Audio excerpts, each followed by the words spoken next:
লক্ষ্মী বিকাশ বা অভ্যুদয়ের প্রতীক। ধন, জ্ঞান এবং শীল তিনেরই মহনীয় বিকাশ দেবী লক্ষ্মীর চরিত্র মাহাত্ম্যে। সর্বাত্মক বিকাশের অধিষ্ঠাত্রী দেবতা বলেই তিনি কমলা।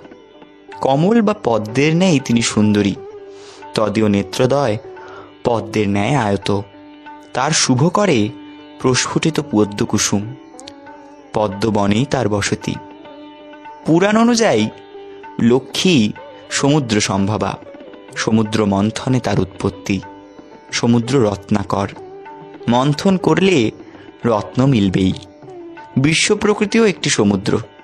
যাহারা বিচক্ষণ তাহারা ভূমি প্রকৃতি কর্ষণ করিয়া শস্য ধন আহরণ করেন, বন প্রকৃতি অনুসন্ধান করিয়া ধন আহরণ করেন, খনি প্রকৃতি খনন করিয়া স্বর্ণধন সংগ্রহ করেন।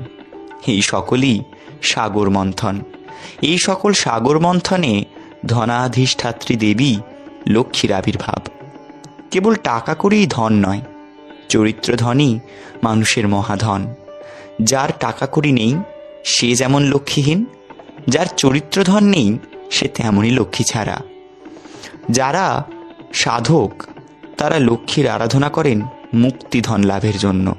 আবার লক্ষ্মী কথাটি যেমন এক অর্থে টাকা কড়ি বোঝায়, তেমনি আর এক অর্থে মঙ্গলও বোঝায়। তাই লক্ষ্মী মঙ্গলেরও দেবী। এই প্রসঙ্গে শ্রী রামকৃষ্ণের জীবনের একটি ঘটনা স্মরণ করা যেতে পারে।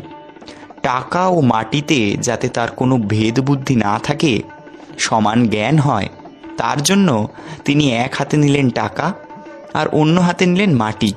তার কথায় টাকা মাটি, মাটি টাকা, টাকাই মাটি। এই বিচার করতে করতে যখন টাকা